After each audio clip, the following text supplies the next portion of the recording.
ఇటీవల సంవత్సరంన్నర కాలం తర్వాత నేడున్నటువంటి ప్రభుత్వం, ముఖ్యమంత్రి గారు గౌరవనీయులు చంద్రబాబు నాయుడు గారు రెవెన్యూ డిపార్ట్మెంట్ని ముఖ్యమంత్రి హోదాలో రివ్యూ చేశారు. ఆ సందర్భంగా కొన్ని మాటలు ఆయన చెప్పడం జరిగింది. సంవత్సరంన్నర తర్వాత కనీసం రివ్యూ చేసినందుకు నేను సంతోషాన్ని వ్యక్తం చేస్తున్నాను. ఇది సాధారణంగా జరిగే కార్యక్రమమే, కానీ సంవత్సరంన్నర పట్టింది రివ్యూ చేయడానికి. సంస్కరణలు అని ఇప్పుడు అంటున్నారు వారు, ముఖ్యమంత్రి గారు. సమూలంగా దీన్ని సంస్కరించాలి అని అంటున్నారు.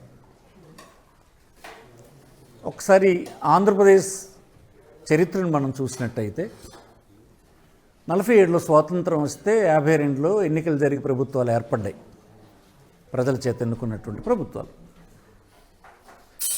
ఆనాటికి దేశంలోనూ రాష్ట్రంలోనూ ఉండేటువంటి వ్యవసాయ భూమి కానీ ఇతర భూమి కానీ కొద్దిమంది ధనవంతుల చేతిలో, ఎస్టేట్దారులు,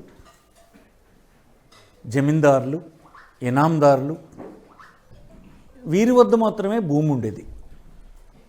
సామాన్యమైనటువంటి రైతుల దగ్గర, బీదల దగ్గర భూమి ఉండేది కాదు, వ్యవసాయానికి కూడా. ఆనాడు వచ్చినటువంటి ప్రజాప్రభుత్వాలు అటు జమీందారీ వ్యవస్థలను రద్దు చేశాయి, ఇనాములు రద్దు చేశారు, ఎస్టేట్లు రద్దు చేశారు. ఉన్నటువంటి భూమిని అందుబాటులోకి వచ్చినటువంటి భూమిని ప్రజలకు ఇవ్వాలి అన్నటువంటిది పెట్టుకుని పంపిణీ చేసే కార్యక్రమం చేశారు. ఆనాటికి ఈనాటికి ఈ సమాజంలో ఉండేటువంటి గొప్ప విషయం ఏంటంటే, భూమి గలవానికి ఒక హోదా ఉంది సమాజంలో. ఒకటి ఉపాధి కలిగించడమే కాకుండా అతనికి ఇస్తున్నటువంటి హోదా కూడా భూమి ద్వారా ఇస్తున్నామన్నటువంటి సంతృప్తి ప్రభుత్వాలకు ఉండేది, సమాజంలో వాళ్ళకు లభించేది. ఈ నేపథ్యంలో ఇచ్చినటువంటి భూమి 52 నుంచి 54 వరకు ఇచ్చినటువంటి భూమి గలవారుగా వారి హోదాలను పెంచడానికి ప్రభుత్వం భూమి పంపిణీ చేస్తుంటే వాళ్ళు భూమి అమ్మేస్తుండేవారు. ఇంత చైతన్యం అన్నాడు లేదు. ప్రభుత్వం ఇచ్చిన భూమే కదా, అమ్మేద్దాం మనం అని చెప్పి అమ్మేసే కార్యక్రమం జరుగుతుంటే మళ్ళీ ఆనాడు పెద్దలు 54లో ఒక చిన్న అమెండ్మెంట్ చేశారు. ప్రభుత్వం ఇచ్చినటువంటి భూమి పొందినటువంటి వ్యక్తి అమ్ముకోవడానికి వీల్లేదు అని ఒక ఆర్డర్ని ఇవ్వడం జరిగింది. అంటే ఉద్దేశం ఏంటి? భూమి ఇవ్వడం ద్వారా హోదా ఇవ్వాలి, అమ్ముకునే హక్కు ఇవ్వాలి. కానీ వీళ్ళు వెంటనే అమ్మేస్తున్నారు. వీళ్ళలో ఉండేటువంటి నిరక్షరాస్యత, బేదరికము, ఆనాడు సమాజంలో ఉండేటువంటి పెత్తందారుల తాలూకా ప్రభావం వలన భూమి ఎవరి దగ్గర ఉండడం లేదు కనుక మనం ఈ నిబంధన పెడదామని చెప్పి ఆ నిబంధన పెట్టి ఆపడం జరిగింది. అయినప్పటికీ కూడా ఆనాడు ఉన్నటువంటి పరిస్థితులు రాష్ట్రంలో ఎంత భూమి ఇస్తున్నా మళ్ళీ అది వేరే వాళ్ళ చేతికి వెళ్ళిపోతున్నటువంటి పని జరుగుతూ ఉంటే సమగ్రమైనటువంటి చట్టం ఆనాడు శాసనసభ 1977లో POT యాక్ట్ని తీసుకురావడం జరిగింది, ప్రొహిబిషన్ ఆఫ్ ట్రాన్స్ఫర్ యాక్ట్. ఈ ట్రాన్స్ఫర్ యాక్ట్ ఏం చెప్తుందంటే సెక్షన్ 1లోనే చెప్తుంది, ఎలాంటి క్రయ విక్రయాలు దీంట్లో చెల్లవు, నల్ అండ్ వైడ్ అని చెప్పేసింది. ఆ వెళ్తూ ఈ రాష్ట్రంలో ఉండేటువంటి పేదవాళ్ళకి ఇచ్చిన భూమి ఒకవేళ ఎవరైనా దౌర్జన్యం చేసి లాక్కున్నా క్రయ విక్రయాలు జరగవు, సరే కదా. మళ్ళీ అది ప్రభుత్వం దృష్టికి వస్తే ప్రభుత్వం దాన్ని తీసుకుని మళ్ళీ ఆ లబ్ధిదారుడికి మళ్ళీ పట్టా ఇచ్చేటువంటి ఏర్పాటు ఆ చట్టంలో పెట్టడం జరిగింది, ప్రొహిబిషన్ ఆఫ్ ట్రాన్స్ఫర్ యాక్ట్లో.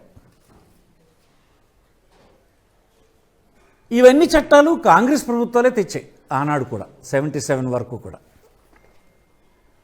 భూమిని పేదవాళ్ళకు పంపిణీ చేసి తద్వారా వాడి హోదాను పెంచి, వాడి ఆదాయాన్ని పెంచి సమాజంలో ఉండేటువంటి ఈ తారతమ్యాలు తగ్గించడానికి చేసినటువంటి పెద్ద ప్రయత్నం సంస్కరణ.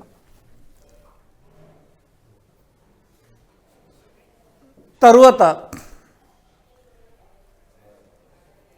83 తర్వాత వేరే ప్రభుత్వాలు ఆంధ్రప్రదేశ్లో వచ్చాయి. మొన్న జగన్మోహన్ రెడ్డి గారు 19లో అధికారంలోకి వచ్చేంత వరకు మరెవరు ఏ సంస్కరణ తీసుకురాలే. అంటే బీదవాళ్ళ ప్రయోజనాల కోసం భూమికి సంబంధించినటువంటి సంస్కరణ ఏది తేకపోగా భూమికి సంబంధించినటువంటి ఇతర సమస్యలు కోకొల్లలుగా మిగిలిపోయినాయి. ఉదాహరణకు ఎవరి భూమి ఏదో గుర్తించలేనటువంటి పరిస్థితి. ఆ వివాదం కోర్టుల్లో సంవత్సరాల తరబడి నడుస్తూ ఉండడం, తద్వారా ఈనాడున్నటువంటి వ్యవస్థలో ధనవంతుడికి మాత్రమే సరైనటువంటి న్యాయం లభించేటువంటి పద్ధతులు నెలకొన్న నేపథ్యంలో కోర్టుల్లో దశాబ్దాల తరబడి వివాదాలని పరిష్కరించుకోలేక విసిగిపోయి పెట్టుబడి పెట్టలేక కారుచౌకగా భూములు అమ్మేసేటువంటి పరిస్థితి మన రాష్ట్రంలో కూడా నెలకొంది. అనేకమైనటువంటి భూములు ఎవరివో తెలియనటువంటి పరిస్థితి. ఉదాహరణకు చుక్కల భూములు. ఏమిటి చుక్కల భూములు? బ్రిటిషర్సు 100 సంవత్సరాల క్రితము ఈ రాష్ట్రంలో సర్వే నిర్వహించినప్పుడు ఆనాడు భూమి కలిగినటువంటి రైతు తెలియకో అమాయకత్వం వలనో ఆబ్సెంట్ అవ్వడం వలనో వారు సర్వే చేసినప్పుడు చుక్కలు పెట్టేశారు. ఆ భూమి ఎవరిదో తెలియక. అదంతే. అప్పటి నుంచి మళ్ళీ సర్వే జరగలేదు. చుక్కల భూములని ఆ భూములేమో ఎవరికి హక్కులు ఇవ్వబడలేదు. ఆ ఆస్తి మీద ప్రభుత్వం బ్యాంకులు ఎలాంటి రుణాలు ఇవ్వబడలేదు. అలాగ ఉండిపోయినాయి. అలాగలే లంక భూములు. లంకల్లో ఇచ్చినటువంటి భూములకి పట్టాలు ఇచ్చే పరిస్థితి లేదు. అనాధీనం అనేటువంటి భూములు ఆ ఖాతాలో అనాధీనం అని రాశారు అంతే. ఆ రైతే గడిచిన కొన్ని దశాబ్దాల నుంచి దాన్ని పండించుకుంటున్నాడు, వాళ్ళకి పట్టాలు ఇవ్వరు. ఇలాంటివేవి పేదవాళ్ళకు సంబంధించినటువంటి నిర్ణయాలు మళ్ళీ మధ్యన జరగల. ఆ ముందు జరిగినటువంటి పేదవాళ్ళకు జరిగినటువంటి రెవెన్యూ సంస్కరణలో పేదల వైపు ఇచ్చినటువంటి సంస్కరణలు ఏవైతే దాని తర్వాత ఎవరు ఏమి చేపట్టలే. 19లో ఏర్పడినటువంటి జగన్మోహన్ రెడ్డి ప్రభుత్వం, అంటే మేమందరం క్యాబినెట్లో ఉన్నటువంటి ప్రభుత్వం, మళ్ళీ పెద్ద ఎత్తున రెవెన్యూ సంస్కరణల్ని చేపట్టింది. ఆ చుక్కల భూముల్ని 2019 వరకు నుంచి 12 సంవత్సరాలు అంతకుముందు ఆ భూమి పైన ఉన్నటువంటి రైతులకి పట్టాలు ఇచ్చే కార్యక్రమం చేశాం. ఇది ఒక గొప్ప నిర్ణయం. 100 సంవత్సరాలు పరిష్కరించబడినటువంటి సమస్య జగన్మోహన్ రెడ్డి నిర్ణయం వల్ల జరిగింది. అది ఎవరికి నష్టం? దీనివల్ల ఆ బ్యాంకుల్లో ఆ ఆస్తిని బ్యాంకుల్లో కుదువబెట్టడానికి అవకాశం వచ్చింది, పెట్టుబడి వచ్చింది. ఆ పెట్టుబడి మార్కెట్లో మళ్ళీ పెట్టుబడి పెట్టడానికి అవకాశం వచ్చింది. తద్వారా ప్రభుత్వానికి ఆదాయం వచ్చింది, కొంతమందికి ఉపాధి లభించింది. ఈనాడు ప్రభుత్వం అందిస్తున్న సహాయం వాళ్ళకి అంతూ ఉంది. ఏమిటట ఈనాడు ఉన్నటువంటి ప్రభుత్వానికి అభ్యంతరం?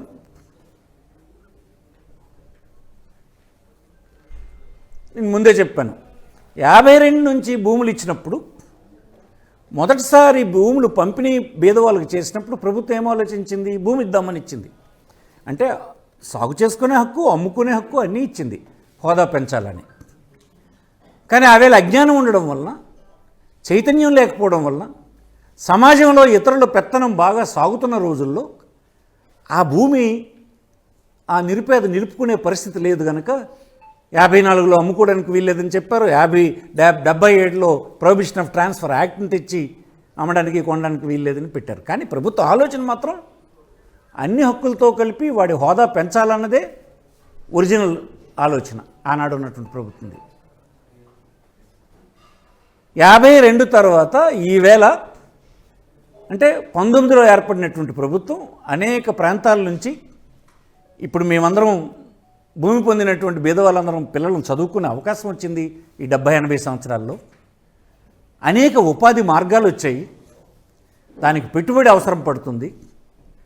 మా దగ్గర ఉన్నటువంటి భూమి కేవలం వ్యవసాయం తప్ప ఇతర అవసరాలకు పనికిరావడం లేదు. మాకు అది అమ్ముకోవడానికి అవకాశం ఇస్తే అవసరమైన దగ్గర అమ్ముకుని ఆ పెట్టుబడిని మా పిల్లల యొక్క ఇతర ఉపాధి అవకాశాల కోసం పెట్టుబడి పెట్టే వీలు పడుతుందని చెప్పి కోరితే జగన్మోహన్ రెడ్డి ప్రభుత్వంలో దానికి పెద్ద ఎక్సర్సైజ్ చేశాం. తమిళనాడు వెళ్ళాం, స్టడీ చేసాం. కర్ణాటక వెళ్ళాం, స్టడీ చేసాం. అన్ని రాష్ట్రాల్లో కొంత భూములు ఇచ్చినటువంటివి క్రయ విక్రయాలు జరపడానికి అవకాశం ఇచ్చిన సందర్భంలో మన రాష్ట్రంలో కూడా ఈ దృష్టిలో పెట్టుకొని దేశంలో ఈ 70 సంవత్సరాల్లో ఇతర ఉపాధి మార్గాలు కూడా వచ్చినందువలన ఈ పేద కుటుంబాలు అందులో కూడా సెటిల్ అయ్యే అవకాశం ఉంది కనుక ఒక వ్యవసాయమే కాకుండా దీనికి కూడా ఉపయోగపడేటట్టుగా ఒక చట్టాన్ని నేనే అమెండ్ చేశాను. యాజ్ రెవెన్యూ మినిస్టర్ నేనే అమెండ్ చేసి ఆ కమిటీ ఇచ్చిన రికమెండేషన్స్ క్యాబినెట్ యాక్సెప్ట్ చేస్తే ఆ రికమెండేషన్స్ ఇవ్వడం జరిగింది జగన్మోహన్ రెడ్డి గారి ప్రభుత్వం. అదేమిటంటే తప్పు. మీరు ఎందుకు ఆపేశారు? సంవత్సరంన్నర అయింది దాన్ని ఆపారు. అంటే ఈ రాష్ట్రంలో అప్పుడు కాంగ్రెస్ ప్రభుత్వం, ఇప్పుడు జగన్మోహన్ రెడ్డి, ఇంతకాలం తర్వాత జగన్మోహన్ రెడ్డికి తప్ప ఒక్క రెవెన్యూ సంస్కరణ బీద ప్రజలకు, సామాన్యమైన రైతులకు ఉపయోగపడే ఏ నిర్ణయమైనా, ఏ చట్టమైనా మీ ప్రభుత్వం తేగలిసిందా? మీరే రెవెన్యూ మంత్రిగా చేశారు, ముఖ్యమంత్రిగా 4 సార్లు చేశానంటారు. మీరు చూసుకోండి మీ ట్రాక్ రికార్డు. ఒక్క నిర్ణయం అయినా మీరు బీదలకు అనుగుణంగా చేయగలిసారా? చెప్పండి, చేస్తే చెప్పండి. చేయలేకపోయినారు. ఉదాహరణకు సర్వే. మన రాష్ట్రంలో సర్వే బ్రిటిషర్స్ ఉన్నప్పుడు మాత్రమే జరిగింది. ఏ మాటగా మాట బ్రిటిషర్స్ చేసినటువంటి రికార్డ్ చాలా పర్ఫెక్ట్గా చేశారు. ఆనాడు రోడ్లు లేవు, ఇంత టెక్నాలజీ లేదు, ట్రాన్స్పోర్ట్ లేదు, ఏం లేకపోయినా ఆనాడు అంత చక్కనైన రికార్డు రూపొందించారు. 100 సంవత్సరాలు అయిన తర్వాత కూడా మనం సర్వే కూడా జరుపుకోలేనటువంటి దిక్కుమాలిన పరిస్థితుల్లో ఉంటే మీరు ఇన్నిసార్లు మీరు రెవెన్యూ మినిస్టర్ చేశారు, ముఖ్యమంత్రి చేస్తారు, ఇన్నిసార్లు అవకాశం వచ్చిందన్నారు, చేయగలిసినారా? జగన్మోహన్ రెడ్డి ప్రభుత్వం అత్యుత్తమమైనటువంటి టెక్నాలజీని తీసుకొని సర్వేని బిగిన్ చేశారు. సుమారు 10,000 రెవెన్యూ విలేజ్ని సర్వే కంప్లీట్ చేయడం జరిగింది. మీరు ఆ సర్వే జరిగిన గ్రామంలో వెళ్ళి అడగండి. ఒకటి అరా ఎక్కడైనా తప్పులుంటే రెక్టిఫై చేసుకునే అవకాశం ఆ ప్రాసెస్లో ఉంది. అపీల్స్ ఉన్నాయి, అపీల్స్లో చేస్తారు. మీరు చేయలేకపోయినారు కదా. సర్వే ద్వారా ఈవేళ పర్ఫెక్ట్గా రికార్డు తయారైనటువంటి రైతులను అడగండి. మీరు ఎంత సంతోషంతో ఉన్నారు వాళ్ళు. ఎందుకు సంవత్సరంన్నర మీరు ఇప్పుడు ఏమీ చేయలేకపోయినారు? మీ సంవత్సరంన్నర కాలంలో మీరు చేసింది ఏంటంటే ఇతరుల దగ్గర ఉన్నటువంటి భూమిని లాక్కొని ధనవంతులకు ఇచ్చే కార్యక్రమం చేశారు. మీ చేతిలో పెట్టుకున్నారు భూమంతా. పెట్టుకొని ఇప్పుడు మార్కెట్ వాల్యూస్ని ఇప్పుడు రివైవ్ చేయండి అని అంటారు. ఏం మార్కెట్ వాల్యూస్? ఎవరికి సంబంధించింది? మీ దగ్గర పెట్టుకున్నటువంటి భూమికి ప్రభుత్వం వద్దకు లాక్కొని ప్రజల దగ్గర లేకుండా ఉన్నప్పుడు మార్కెట్ వాల్యూని పెంచి ఎవరికి మేలు చేయాలనుకుంటున్నారు? ఎవరికి మేలు జరిగేటువంటి నిర్ణయాలు ఇవన్నీ? ఒక్క సందర్భంలోనైనా పేద ప్రజలకి, సామాన్య రైతులకి, భూమి గల వాళ్ళకి ఎక్కడైనా మేలు జరిగినటువంటి నిర్ణయం మీరు చేయగలిసినారా? ఎన్ని చేశాము? జగన్మోహన్ రెడ్డి కాలంలో ఆనాడు ప్రభుత్వాలు వదిలేస్తే మళ్ళీ తర్వాత 77 తర్వాత ఒక సంస్కరణ వచ్చిన తర్వాత మళ్ళీ 2020 వరకు ఇన్ని సంస్కరణలు జగన్మోహన్ రెడ్డి చేసిన సంస్కరణలు. అంటే సంస్కరణ ప్రతిదీ కూడా సామాన్యమైనటువంటి రైతాంగానికి, సామాన్యమైనటువంటి భూమి గల వారికి, నిరుపేదలైనటువంటి రైతులకు ఉపయోగపడేవి. అవన్నీ మీరు వక్రీకరించి ఎలక్షన్స్లో ఓట్లు మీరు సంపాదించవచ్చు. కానీ మీరు గుండె మీద చేసుకొని చెప్పండి, ఏ ఒక్క సంస్కరణ అయినా ప్రజలకు సంబంధించి చేయగలిసినారా? చెప్పండి. మీరు ఈవేళ చెప్పండి. ఒక డయాస్ మీదకి రమ్మంటే నేను వస్తాను. మీరు చెప్పండి, మీరు చెప్పిన సంస్కరణ ఏంటి?